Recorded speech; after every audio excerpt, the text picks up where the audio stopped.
हाम्रो आशा भरोसा यो हो कि जब हामी परमेश्वरको राज्य र धार्मिकताको खोजी गर्दछौँ तब निश्चय नै परमेश्वरको निगाह, अनुग्रह, कृपा हाम्रो जीवनमा प्रशस्तै गरी आउँदछ। त्यसैको सेरोफेरोमा हामी यो क्रिसमसको समयमा बेथलेहेम सहरसँग अथवा गाउँसँग सम्बन्ध राख्ने पुरानो नियमको किताब रुथको पुस्तकबाट यात्रा सुरु गरेका छौँ। हिजो हामीले 1 अध्याय पढेका थियौँ। आज 2 अध्यायमा हामी समय बिताउनेछौँ र रुथको किताब पुरानो नियममा यस्तो गजबको परमेश्वरको अनुग्रहको बयान गर्ने किताब हो, जुन अनुग्रहलाई यीशु प्रभुले लुका 15 अध्यायमा उडन्ता पुत्रको दृष्टान्तमा प्रस्तुत गर्नुभएको छ। र त्यो दृष्टान्तको एउटा मर्म नै के छ भनेदेखि हो, हामी मानिस हौँ, परमेश्वरको इच्छा विपरीत हामी पाइला चाल्दछौँ। बेला बखतमा हाम्रो जीवनमा परमेश्वरले नचाहेको कुरो पनि हामी गर्न पुग्छौँ। तापनि जब आफ्नो गल्तीलाई हामी महसुस गरेर परमेश्वरको निगाहलाई खोज्दछौँ तब निश्चय नै परमेश्वर त्यसमाथि प्रसन्न हुनुहुन्छ र हामीमाथि अनुग्रह गर्नुहुन्छ। त्यसै कारण आज 2 अध्यायको विषयवस्तुलाई हेर्दाखेरि हामी भन्न सक्छौँ, हुन त पुरा रुथको किताबकै मर्म हो, पश्चाताप, नम्रता र परमेश्वरको निगाह। यो बाइबलीय थिम नै हो कि जब जब परमेश्वरका मानिसहरू आफ्नो पाप स्वीकार गर्नेछन् र परमेश्वरतिर फर्कनेछन् र आफूलाई नम्र बनाउनेछन्, तब परमेश्वर तिनीहरूमाथि निगाह राख्नुहुनेछ, अनुग्रह गर्नुहुनेछ। यो बाइबलीय थिम। यो बाइबलीय थिम मात्र नभएर मानव इतिहासमा पनि यहुदी जातिहरूको एउटा विशेषता नै के छ भन्नुहुन्छ भने जब जब यिनीहरूको जीवनमा दुःख कष्ट आउँदछ त्यति बेलामा उनीहरूले अरूलाई दोष दिँदैनन्।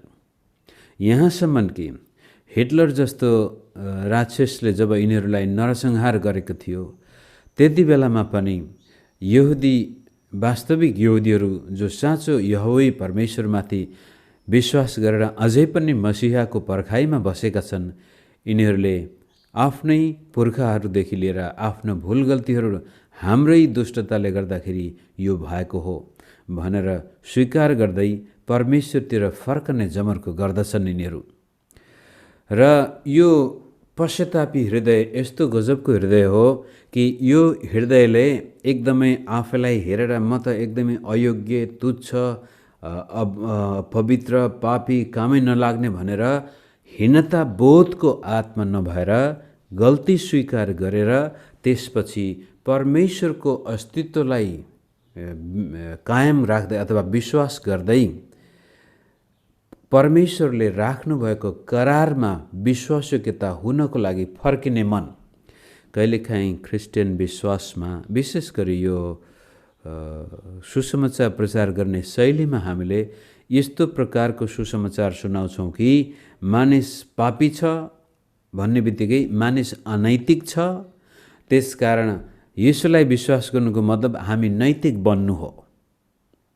फेरि हामीले रोमीको किताबको सुरुवातमा पनि मैले त्यसलाई बढी जोड दिन खोजेको थिएँ, हिब्रूको किताबमा पनि जोड दिन खोजेको थिएँ कि हिब्रू कन्सेप्ट अफ रिपेन्टेन्स चाहिँ नैतिक बन्नु नभएर परमेश्वरले बाँध्नुभएको करारमा विश्वासयोग्य हुनु।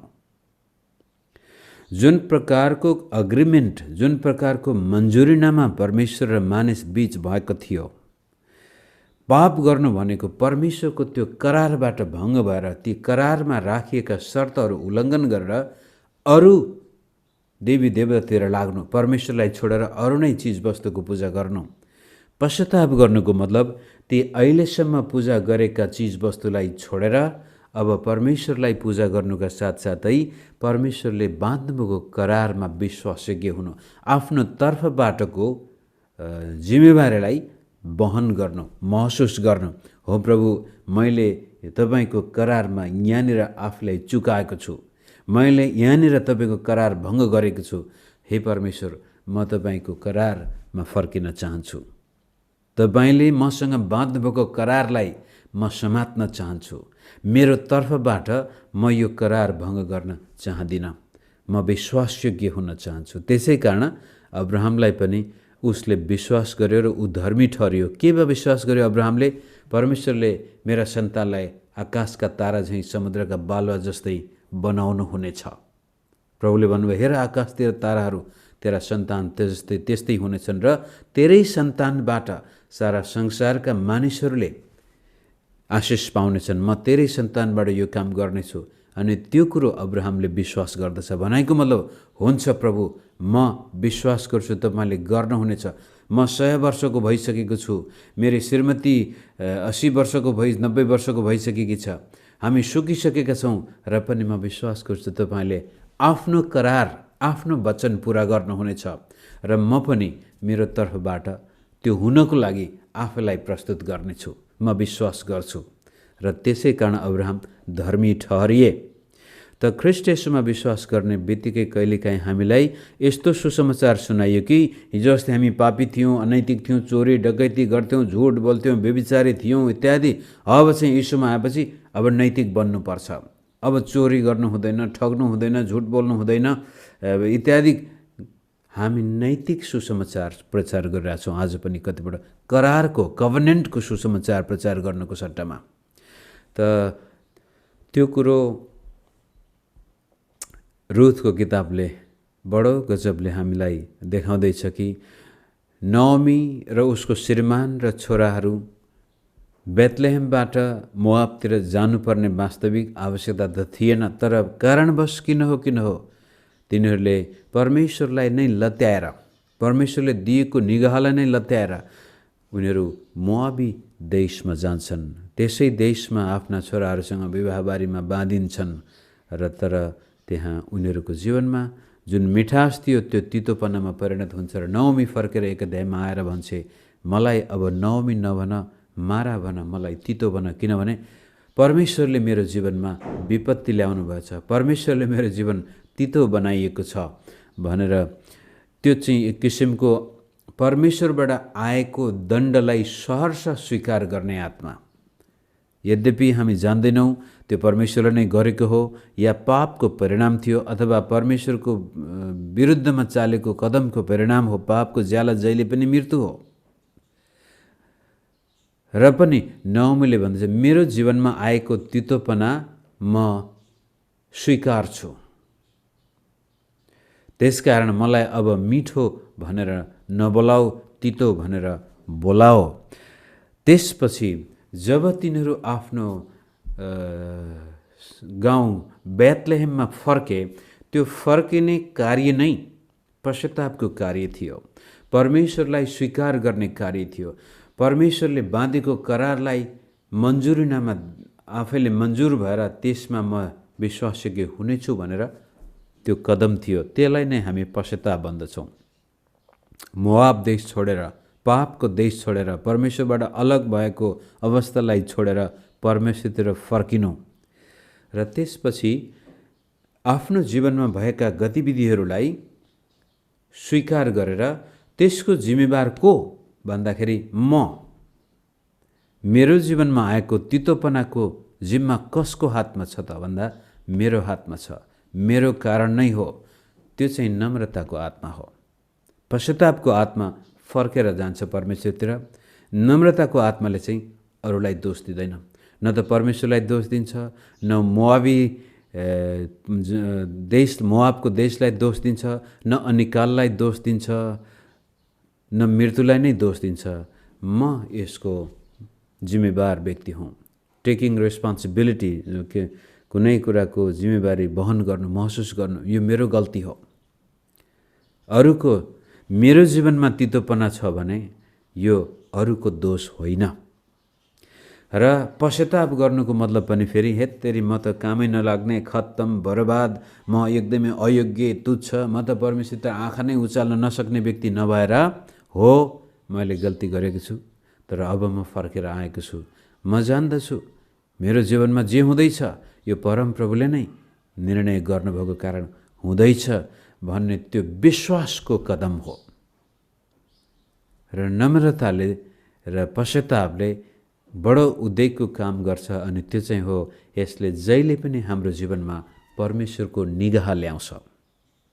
हामी पतनमा जाँदै थियौँ भने यसले हामीलाई उचाल्दछ, विनाश थियौँ भने जीवनतिर ल्याउँछ, श्रापित थियौँ भने आशिषित बनाउँछ। हामी सबैको खुट्टाको धुलो बनिरहेको थियौँ भनेदेखि परमेश्वरले हामीलाई शिर पनि बनाउन सक्नुहुन्छ। यो हो यहुदी विश्वास। व्यवस्थाको किताबमा धेरैपल्ट प्रभुले भन्नुभयो, यदि तिमीहरू विश्वासयोग्य रह्यौ भनेदेखि तिमीहरू पुच्छर होइन शिर बन्नेछौ, फेदमा होइन शिखरमा जानेछौ, सारा संसारका जातिहरूमध्ये उत्तम जाति बन्नेछौ, तिमीहरू बाहिर जाँदा भित्र आउँदा आशिषित बन्नेछौ, तिम्रो हातको परिश्रम मेहनतमा म आशिष दिनेछु। तर यदि तिमीहरूले परमेश्वर आफ्ना प्रभुलाई छोडेर अन्य देवी देवतातिर लाग्यौ भनेदेखि त्यसपछि तिमीहरू विभिन्न देशमा तितर बितर भएर जानेछौ। धेरै देशका मानिसहरूले तिमीहरूलाई दुःख दिनेछन्, दास भएर बनाएर तिमीहरूलाई लगेर जानेछन्, र पनि त्यो दासत्वको देशमा पनि तिमीहरूले फेरि आफ्ना परमप्रभुलाई सम्झ्यौ भने म तिमीहरूलाई फेरि आफ्नै देशमा फर्काएर ल्याउनेछु, तिमीहरूमाथि निगाह गर्नेछु। यो यहुदी विश्वासको जरा। र आज ख्रीष्ट येशूमा हामी अब्राहमका सन्तान भएका छौँ। येशू ख्रीष्टले नयाँ करार स्थापना गर्नुभएको छ, र येशूमा विश्वास गर्नु भनेको मतलब पनि त्यो करारका मानिस बन्नु हो। जसरी यहुदीहरू करारका मानिस थिए, आज ख्रीष्ट येशूमा त्यो सारा संसारका मानिसहरू सहभागी बन्नको लागि नयाँ करार प्रभुले स्थापना गर्नुभएको छ। र अब अहिलेसम्म हामी जुनसुकै प्रकारका चिज वस्तुहरू पुजिरहेका थियौँ त्यसलाई छोडेर अब सृष्टिकर्ताको म पूजा गर्छु, परमेश्वरलाई म आफ्नो जीवनको मालिक बनाउँछु भनेर फर्किनु नै पश्चाताप हो। र त्यसपछि आफ्नो जीवनमा आएका चाहे असल कुरा हुन् चाहे त्यो खराब कुरा हुन्, त्यो सबैको जिम्मेवारी आफैलाई ठहराउनु र अरू कुनै बाहिरी व्यक्ति वस्तु तत्त्वलाई दोष दिनुको सट्टामा आफ्नो गल्ती स्वीकार गर्दै परमेश्वरमा हात उचालेर भन्नु, हे परमेश्वर, तपाईँ मेरो जीवनमा जे गर्नुहुन्छ त्यसलाई म स्वीकार गर्दछु। आउनुहोस्, यति भनिसकेपछि अब सरसर्ती हामी यो 2 अध्यायलाई पढेर मैले देख्नेछौँ परमेश्वरको निगाह कसरी यी 2वटा स्त्रीको जीवनमा आएको छ।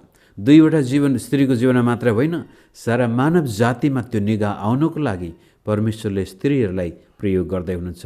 र हिजोको स्त्रीको भूमिका हामी लिएका थियौँ, परिवारको होस्, विवाहको होस्, छोराछोरीको जीवनमा होस्, र त्यो गाउँ समाजमा नै किन नहोस्, एउटा चरित्रवान स्त्रीको बडो शक्तिशाली प्रभाव पर्दछ।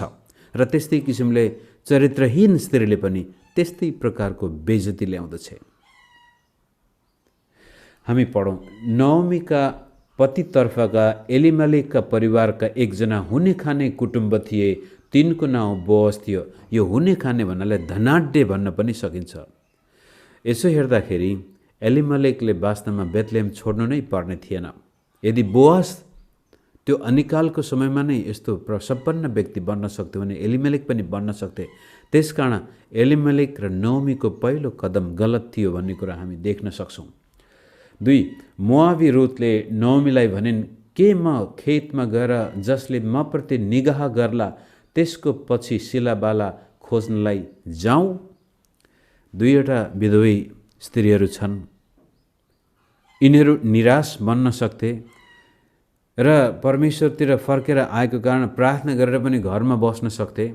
तर रुथले भन्छ, सासूलाई भन्छ, तपाईँ बुढी भइसक्नु भयो, थाक्नु पनि भएको छ, निराश पनि भएको छ, लाज पनि छ, शरम पनि छ, तर म खेतमा गएर शिलाबाला खोज्न जाउँ। यो शिलाबाला खोज्ने भन्ने बित्तिकै मलाई बचपनको याद आउँछ। हाम्रो गाउँ समाजमा यो जस्ताको तस्तै चलन थियो।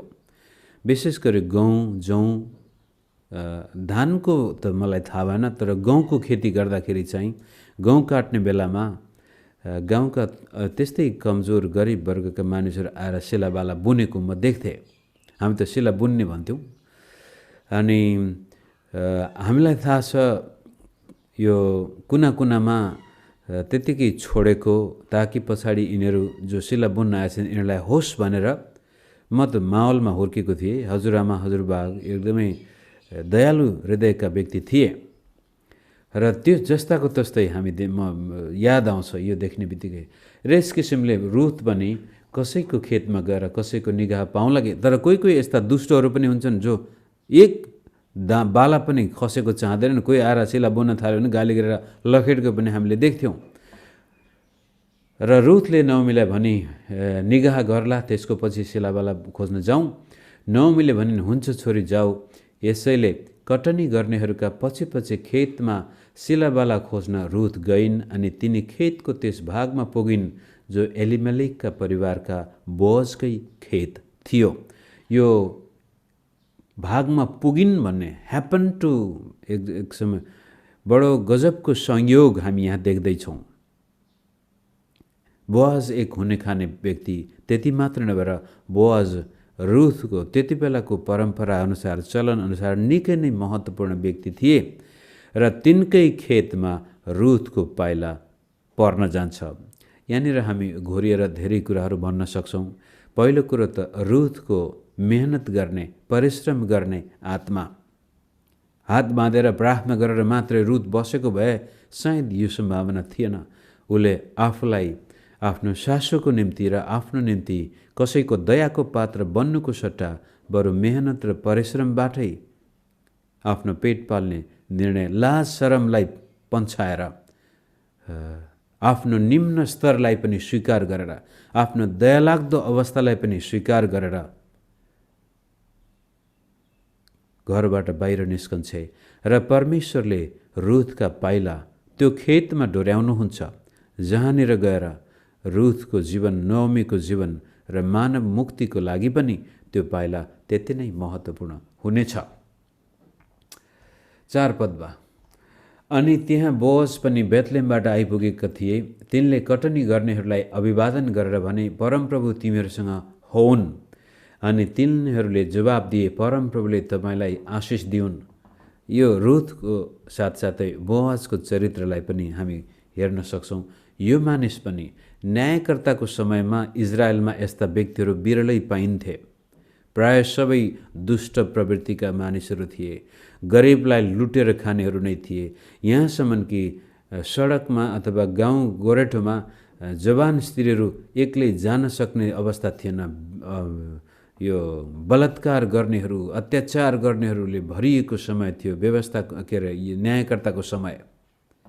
र यस्तो समयमा पनि एउटा ईश्वर भक्त, न्यायी, धनाढ्य व्यक्ति छ जसले आफ्ना खेतालाहरूलाई पनि यस्तो प्रकारको अभिवादन गर्दछ र खेतालाहरूले पनि बोअजलाई त्यस्तै प्रकारले अभिवादन गर्छन्। तब तिनले कटनी गर्नेहरूमाथि खटाइएको नोकरलाई सोधे, यो युवती कसकी हो? अब सिला बुन्नेहरू पछाडि थाहा पाइहाल्छ। उनीहरूको त्यस्तै प्रकारको लवाई खवाई हुन्छ र खेतालाहरूले अगाडिसम्म काटिसकेका हुन्छन्। सिला बुन्नेहरू पछि पछि त्यो उनीहरूले खसेको बालाहरू मात्र पर्खिरहेका हुन्छन्। त्यो देख्ने बित्तिकै उसले भन्छ, यो कसकी युवती हो? नोकरले जवाब दियो, भर्खरै मोआब देशबाट नओमीसँग आएकी मोआबी ठिटी हो। त्यसले मलाई कटनी गर्नेहरूका पछि पछि बिटाहरूका बीचमा सिलाबाला जम्मा गर्न पाऊँ भनी बिन्ती गरी त्यो आएर बिहान सबेरैदेखि अहिलेसम्म छोटो समयको विश्राम बाहेक काममा व्यस्त छे। सुरुमै हामीले देख्यौँ मेहनत र परिश्रम गर्ने आत्मा छ रुथको जीवनमा। र उसले सिलाबाला बुन्नीहरूसँग आएर जबरजस्ती म पनि सिला बुन्छु, तिमीहरू मात्रै धनी, म गरिब, मलाई पनि सहायता चाहिन्छ भन्नुको सट्टामा त्यो इन्टाइटलमेन्ट भन्ने मेन्टालिटी जो के भन्ने, कहिलेकाहीँ म पीडित हुँ, म गरिब हुँ, धनीहरूले मलाई सहायता गर्नुपर्छ। धनीहरूको धन सम्पत्ति देखेर आरएस गर्नेहरू पनि हुन्छन्। तर रुथले चाहिँ बिन्ती गर्छ कि तपाईँको खेतमा म सिलाबाला बुन्न सक्छु कि, खोज्न सक्छु कि। अनि यो खेतालाले भन्छ यिनी व्यस्त छन्, बिहानदेखि नै एकचोटि मात्र आराम गरेकी छन्, व्यस्त छिन्। तब बोअजले रुथलाई भने, ए मेरी छोरी सुन त, अरू खेतमा गएर सिलाबाला नखोज, टाढा पनि नजाऊ, तर मेरा ठिटीहरूसँग यतै खोज। मानिसहरूले फसल काटेका ठाउँमा हेर र सिलाबाला बटुल्नेहरूका पछि पछि लाग। तिमीलाई नछुनु भनी मैले यी मानिसहरूलाई आज्ञा दिएको छु। तिमीलाई तिर्खा लाग्यो भने गएर मानिसहरूको भरिराखेको गाग्राहरूको पानी खाऊ। यो गजबको निगाह तपाईँमा देख्दैछौँ। हेर्दाखेरि यो साधारण कथा जस्तो लाग्न सक्छ, तर परमेश्वरको वचनमा यो परमप्रभुले पश्चातापी र नम्र मानिसहरूप्रति गर्ने निगाहको चित्र कोरिएको पुस्तक हो। पहिलो कुरो त बोआजले रुथलाई सुरक्षा प्रदान गर्दछ र भन्छ तिमी अरूको खेतमा नजानु, किनभने बोआजलाई थाहा थियो यो मोआबी स्त्री हो र विदेशीहरू मोआबीहरूप्रति यहुदीहरू इजरायलीहरूको जुन दुर्व्यवहार हुन्थ्यो त्यो साह्रै दुःखलाग्दो थियो। त्यसै कारण उसले पहिलो त उसलाई सुरक्षा प्रदान गर्छ, मेरै खेतमा बस्नु र मेरै यी स्त्रीहरूसँगै बस्नु र त्यसपछि आफ्नै खेतलाहरूबाट पनि खतरा नहोस् भनेर मैले यिनीहरूलाई तिमीलाई नछुनु भनेर चेतावनी दिएको छु र त्यसपछि तिमीलाई तिर्खा लाग्यो भने हाम्रै गाग्राको पानी पिउनु। यो तिर्खा, यो प्यास येशू प्रभुले यूहन्ना 4 अध्यायमा सामरी स्त्रीलाई भन्नुभएको वचन हामीले सम्झिनुपर्छ। यो पानी पिउने फेरि तिर्खाउँछ, तर जुन व्यक्तिले मैले दिने पानी पिउँछ त्यो कहिल्यै तिर्खाउने छैन। बोआजले रुथलाई त्यो टन्टलापुर घाममा, त्यो गर्मीको समयमा भन्छ मेरै गाग्राको पानी तिमीले पिउनु। यति बेलासम्म बोआजमा कुनै पनि प्रकारको त्यो अभिलाषा होइन, यो वास्तविक रूपले बोआजभित्र भएको परमेश्वरप्रतिको जुन चरित्र छ, ऊ एउटा गडलिनेस भन्ने शब्द, धार्मिक जीवन छ, त्यो झल्किरहेको छ। यसले चाहिँ अन्य जाति स्त्री हो, यसबाट फाइदा लुट्नुपर्छ भन्ने हिसाबले नभएर साँच्चै नै बोआज रुथप्रति निगाह प्रस्तुत गर्दैछ, अनि जुन चाहिँ परमेश्वरको निगाहको चित्रण हो। कारण बोआजलाई थाहा थियो रुथ नओमीको बारेमा सुनेको थियो, यद्यपि भेटेको थिएन होला। तब 10 पदमा, तब रुथ तिनको सामुन्ने झुकिन् र तिनलाई दण्डवत गरेर भनिन्, म विदेशी हुँ भनी जानेर पनि हजुरले किन यति कृपा गर्नुहुन्छ। रुथले सेल्फ रियलाइजेसन भन्छौँ हामी यसलाई। हो, म विदेशी हुँ, मेरो यहाँ स्थान छैन, त्यसमा पनि म एउटा विधवै हुँ, र पनि तपाईँले मलाई किन यति धेरै निगाह गर्नुभयो। मलाई त यही 2-4 मुठी सिलावाला बुनेर नै सासु बुहारीको लागि 2-4 छाक टार्न पाए नै प्रशस्तै हुने थियो, तर मलाई तपाईँले यति धेरै अनुग्रह कृपा किन गर्नुहुन्छ। तब किन गर्ने भन्ने कुराको जवाबमा 11 पदमा बोआजले भन्छन्, बोआजले भने आफ्ना पतिको मृत्युपछि तिमीले आफ्नै सासूप्रति गरेका सबै काम मलाई मानिसहरूले भनेका छन्। तिमी आफ्ना आमा बाबु र आफ्नो जन्मभूमि छोडेर अपरिचित जाति कहाँ आयौ। परमप्रभुले तिम्रो कामको पुरस्कार तिमीलाई देऊन्। जसको छत्र छाया मुनि शरण लिनलाई तिमी आएकी छौ, उनै परमप्रभु इजरायलका परमेश्वरले प्रशस्त उपहार देऊन्। यो एक किसिमको आशिष पनि हो, प्रार्थना पनि हो, र त्यो बोआजको चरित्र पनि हो। म त तिमीलाई खाली सेलावाला छोड्न सक्छु, धेरै दियो भने पानी दिन सक्छु, तर वास्तविक आशिष तिनै परमेश्वरले तिमीलाई दिउन् जसको शरण लिन तिमी आएकी छौ। यहाँनिर हेर्दाखेरि कहिलेकाहीँ येशू ख्रीष्टमा भर्खरै विश्वास गरेको व्यक्ति जब मण्डलीमा आउँछ, पुराना विश्वासीहरूले कहिलेकाहीँ यस्तो व्यवहार देखाउँछन् कि त्यो विश्वासीले येशूलाई विश्वास गर्नुको सट्टामा छोडेर जाने मन लाग्छ। यो बोआजले चाहिँ नयाँ विश्वासीलाई पुराना विश्वासीले देखाउने चरित्र पनि प्रस्तुत गरेको हामी भन्न सक्छौँ। उसले आफ्ना सबै कुराहरू छोडेर अब नयाँ जाति, नयाँ परमेश्वर, नयाँ जीवनमा उसले प्रवेश गरेको बेलामा बोआजले त्यो परमेश्वरको निगाहलाई चित्रण गर्दैछ भने जब कोही पहिलोपटक चर्चमा आउँछ, ख्रीष्ट येशूमा विश्वास गर्छ, पुराना विश्वासीहरूमा त्यो प्रेम, त्यो निगाह, त्यो अनुग्रह, त्यो स्वागत गर्ने आत्मा हुनुपर्ने हो। कहिलेकाहीँ हाम्रो चर्चमा त नयाँ विश्वासी आयो, पास्टरले के गरे, नयाँ विश्वासलाई अलि बढी ध्यान दिएपछि ल हामी यत्रो वर्ष विश्वास गऱ्यौँ, हामीलाई चाहिँ वास्ता नगर्ने, हिजो अस्ति विश्वास गर्ने व्यक्तिलाई आएर यस्तो गर्ने। यो मेरो जीवनमा मैले वास्तविक अनुभव गरेको छु। एकजना दाइले मलाई धेरै उत्साह दिनुभएको थियो सेवाकाईमा आउनको लागि, र भेट भएको केही समयपछि नै मण्डलीमा एक दिन त वचन पनि दिन बोलाउनु भयो।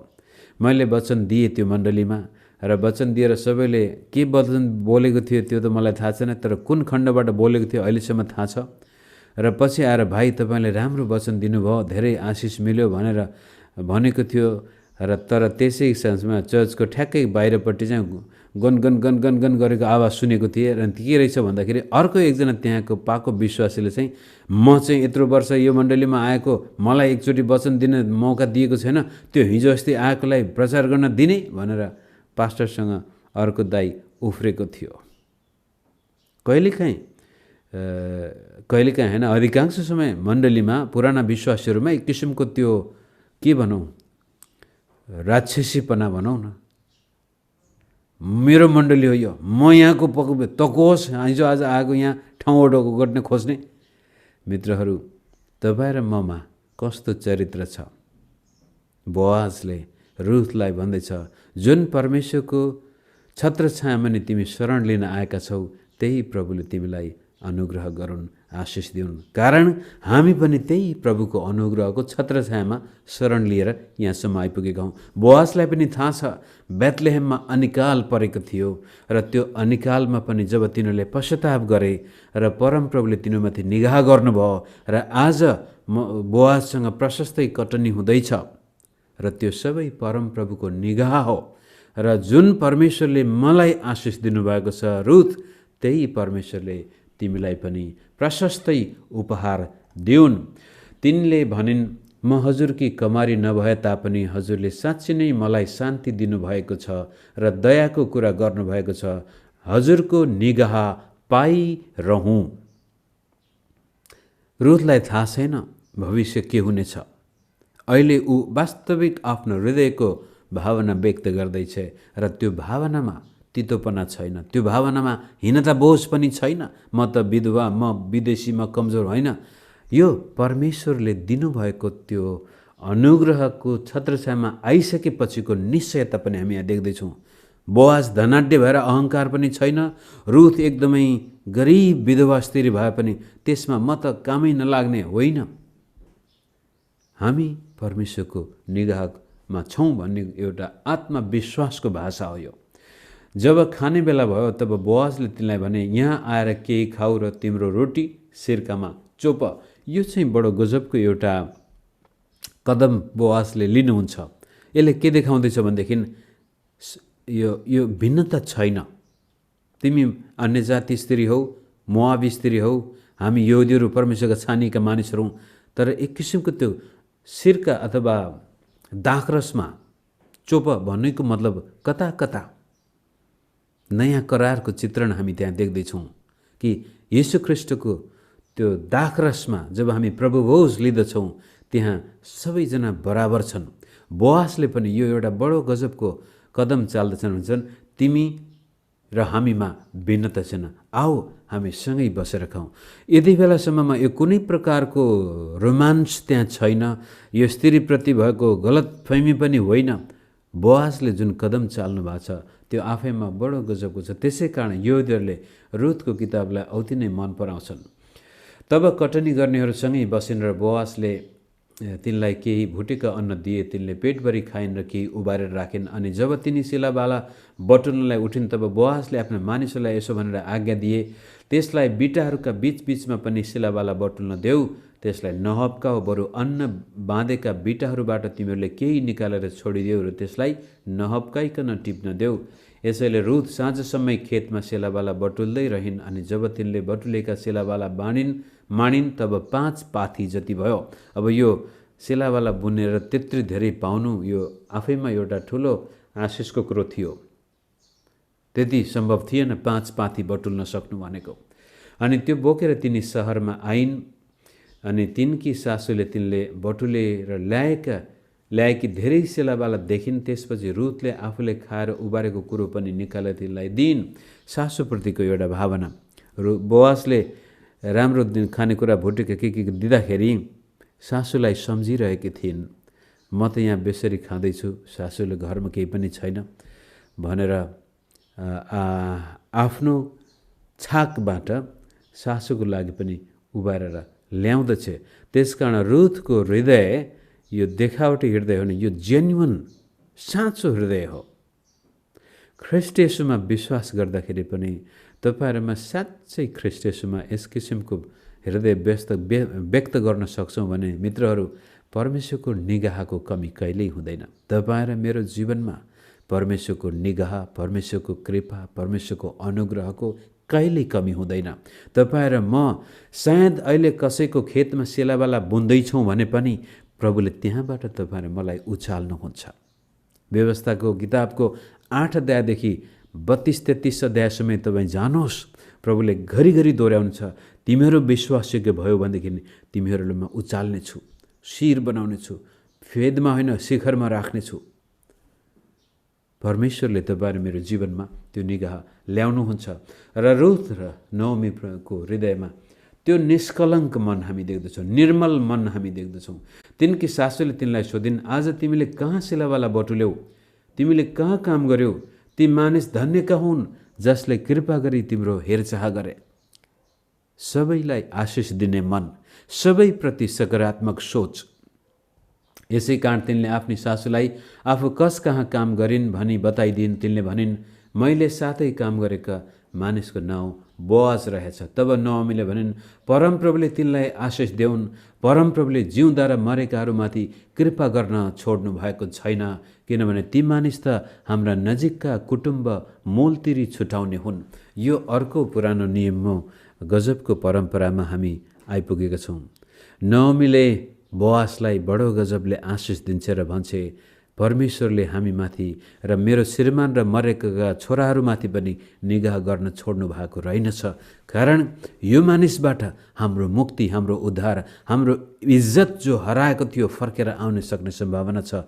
कारण यिनी हाम्रो कुटुम्बलाई मोलतिर छुटकारा दिने व्यक्ति हुन्। त्यो बेलामा कस्तो थियो भने कुनै व्यक्तिको अब्ताली भयो, सन्तानहीन भएर त्यो व्यक्ति मरेर गयो भनेदेखि उसका दाजुभाइ नजिकका आफन्त कोही छैनन् भने पनि त्यसपछि नातामा जसको नजिक पर्ने गर्थ्यो त्यो व्यक्तिले उसको जग्गा जमिन पनि लिनुपर्ने र त्यसका साथसाथै उसको निम्ति सन्तान उत्पादन गर्नुपर्ने र फलस्वरूप त्यो व्यक्तिको सन्तान फेरि यथावत उसको वंश विनाश भएर जाँदैन थियो। त्यही परम्परा अनुसार बोआज त्यो व्यक्ति रहेछन्। तर रुथ र नओमीलाई थाहा थिएन जब रुथ बिहान सिलावाला बुन्नको लागि गएकी थिए। र त्यसै कारण नओमीले परमेश्वरको निगाहलाई अब महसुस गर्दैछ। मोआबबाट फर्केर आउँदाखेरि 1 अध्यायमा नओमीले भनेको थियो, परमेश्वरले मलाई दण्ड दिनुभएको छ, परमेश्वरले मलाई उजाड बनाउनु भएको छ, मेरो जीवनमा तितोपना ल्याउनु भएको छ। अब आएर नओमीले महसुस गर्दा होइन रहेछ, परमप्रभुले मलाई बिर्सनु भएको रहेनछ। मलाई मात्र होइन, मरेर गएका मेरा पति र छोरालाई पनि बिर्सनु भएको रहेनछ। नओमीले भनिन्, हे मेरी छोरी, तिनका ठिटीहरूसँगै जान तिमीलाई बेस होला, किनकि अर्को खेतमा तिमीलाई खतरा होला। यसकारण तिनी बोआजका ठिटीहरू साथै जौँ र गहुँको कटनी खतम नहुन्जेलसम्म सिलाबाला बुन्नमा लागिरहन्, तर तिनी आफ्नी सासूकै साथमा बसिन्।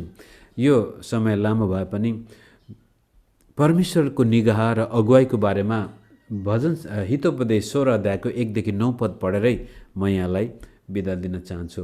आउनुहोस्, हितोपदेश 16 1 देखि 9 मा परमप्रभुले जब हाम्रा अगुवाई, हाम्रा पाइलाहरू कसरी डोर्याउनुहुन्छ, परमेश्वरको त्यो डिभाइन प्रोभिडेन्स हाम्रो जीवनमा यदि हामी नम्र छौँ, पश्चातापी छौँ र परमेश्वरतिर फर्किन्छौँ भनेदेखि प्रभुले हामीलाई अगुवाई गर्ने कुरो हितोपदेश यसरी भन्छ, हृदयका योजनाहरू मानिसको हो, तर जिब्रोको जवाब भने परमप्रभुबाट नै आउँछ।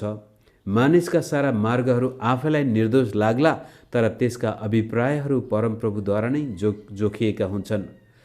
तैँले गर्ने जुनसुकै कुरा परमप्रभुलाई सुम्पिदे र तेरा योजनाहरू सफल हुनेछन्। परमप्रभुले सबै कुरा उहाँको आफ्नै उद्देश्यका लागि बनाउनुहुन्छ। दुष्टलाई समेत विनाशको दिनको लागि उहाँले राख्नु भएको छ। परमप्रभु हृदयमा घमण्ड भएका सबैलाई घिनाउनुहुन्छ। यो निश्चय छ, तिनीहरू दण्डरहित रहने छैनन्। प्रेम र विश्वासयोग्यताद्वारा पापको प्रायश्चित हुन्छ। परमप्रभुको भयद्वारा मानिस खराबीदेखि अलग रहन्छ। जब मानिसका मार्गहरू परमप्रभुलाई मनपर्ने हुन्छन्, मुख्य गरी यो पद हो मैले देखाउन खोजेको, भजन हितोपदेश 16 7। जब मानिसका मार्गहरू परमप्रभुलाई मनपर्ने हुन्छन्, उहाँले त्यसका शत्रुहरूलाई समेत त्यससँग मिलाप राख्नुहुन्छ। धार्मिकतासित थोरै हुनु अन्यायसँग धेरै लाभ भएको भन्दा उत्तम हो। मानिसले आफ्नो हृदयमा आफ्नो चाँजो मिलाउँछ, तर परमप्रभुले नै त्यसका कदमहरू निर्धारण गर्नुहुन्छ। नओमीले सोचेको थियो, अब मोआबमा मर्नुभन्दा बरु बेथलेहेममा नै मर्नु बेस छ, परमप्रभुकै शरणमा मर्नु बेस छ। अनि नओमीको जीवनमा परमेश्वरको उपस्थितिलाई देखेर रुथले पनि आफ्नो जीवन परमेश्वरमा समर्पित गर्दै नओमीसँगै बेथलेहेममा आउँछे। तर परमप्रभुले तिनीहरूको मार्ग डोर्याउँदै गरेको हामी देख्दछौँ र परमप्रभुको निगाह पनि तिनीहरूमा प्रशस्तै गरी आइरहेको हामीले देख्यौँ। त्यो त रुथ र नओमीको लागि मात्र नभएर तपाईँ र मेरो लागि पनि परमप्रभुले तिनीहरूलाई डोर्याउँदै हुनुहुन्थ्यो। र भोलि र पर्सि हामी देख्नेछौँ कि कसरी रुथकै जीवनबाट येशू ख्रीष्टको बेथलेहेममा पनि आगमन हुनेछ। र आज हामी क्रिसमसको समयमा विभिन्न यहाँ त थुप्रै क्रिस्चियनहरूको घरमा ताराहरू राति झिलिमिली देखिन्छ। वर्षसम्म थाहा छैन यो क्रिस्चियन हो कि होइन, चर्चमा पनि जाँदैनन्, जाँड खाएर टिल्ल पर्या हुन्छन्। तर अहिले चाहिँ उनीहरूको घर तारा झुन्ड्याएर जहाँ झिलिमिली छ। कारण एक दिन मोआबबाट एउटा स्त्री फर्केर आई र यरुशलेममा बेथलेहेममा परमेश्वरको निगाहको पात्र बनी र तपाईँ र म पनि त्यो स्त्रीको आज्ञा पालनको आशिष पाइरहेका छौँ। हुन्छ, आज म यति भन्दै फेसबुकबाट बिदा हुन्छु।